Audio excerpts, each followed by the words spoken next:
Okay. ఇప్పుడు migraine ఉన్న వాళ్ళకి బాగా సివియర్‌గా హెడేక్ ఉంది.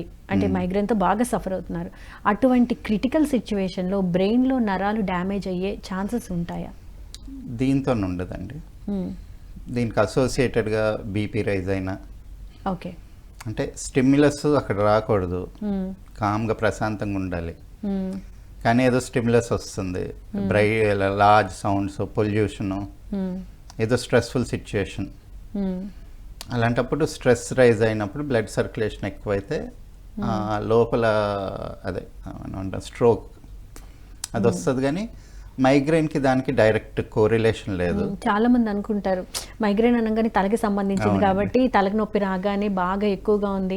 మీరు ఇందాక అన్నారు తల పగిలిపోయేంత తలనొప్పి ఉంటుందని. అవును. సో అప్పుడు వాళ్ళు ఆలోచిస్తారు బ్రెయిన్ మీద డ్యామేజ్ చేసే పరిస్థితులు ఉంటాయి, లేకపోతే నర్వ్స్ని డ్యామేజ్ చేస్తాయేమో అని చెప్పేసి చాలా మందికి అపోహ అని అంటారా అది? అవునండి. ఓకే. అప్పుడు మైగ్రేన్ వల్ల స్ట్రోక్ రావడం అనేది డైరెక్ట్ కోరిలేషన్ లేదు. మ్మ్. అండ్ మోర్ ఓవర్ ఏంటంటే మైగ్రేన్ ఉన్నప్పుడు యూజువల్గా కామ్ అయిపోతాం మనం. మ్మ్. వేరే పనులు ఎవరు ఏం చెయ్యరు, జస్ట్ ఆ హెడేక్ని డీల్ చేసుకోవడంతోనే వాళ్ళకి సరిపోతుంది. మ్మ్.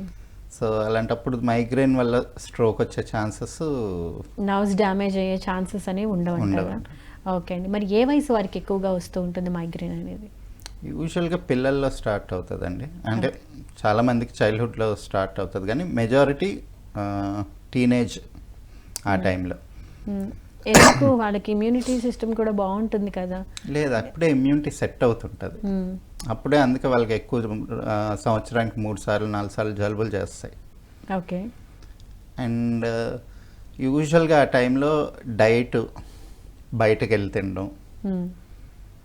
ఇవన్నీ అంటే మీరు లివర్కి కోరిలేషన్ చూసుకుంటే మ్మ్. లేడీస్లో ఆ టైంలోని యూజువల్గా హార్మోన్స్ అదే పీరియడ్స్ స్టార్ట్ అవుతాయి. ఆ హార్మోనల్ ఇంబ్యాలెన్సెస్ మ్మ్. అదొక ట్రిగర్ ఉంటుంది ఓకే. ఆడవాళ్ళు చూసుకుంటే ఆడవాళ్ళ. మ్మ్. మగవాళ్ళలో కూడా హార్మోనల్ చేంజెస్ వస్తాయి. మ్మ్. బట్ ఆ టైంలోనే వాళ్ళు యూజువల్గా బయట తినడం, ఓకే. ఫుడ్ టైంకి తీసుకోకపోవడం, మ్మ్. ఎడ్యుకేషన్ మీద స్ట్రెస్. మ్మ్. టీనేజర్స్ ఎవరు ఫ్రీగా లేరు యాక్చువల్గా చెప్పాలంటే. They're under lot of stress. మ్మ్. స్ట్రెస్ ఇలాంటి ట్రిగర్స్ ఉంటాయి. మ్మ్. అదే టైంలో అందరూ వాళ్ళని ఏదైనా తిట్టినప్పుడు, చిన్నప్పుడు పెద్ద పట్టించుకోరు పిల్లలుగా ఉన్నప్పుడు. టీనేజ్లోకి వచ్చేసరికి అప్పుడే ఉక్రోషం అనేది మొదలవుతుంది. మ్మ్. అక్కడ దానికి ఓవర్ ఎమోషనల్. రియాక్ట్ అవుతారు ఉంటారు.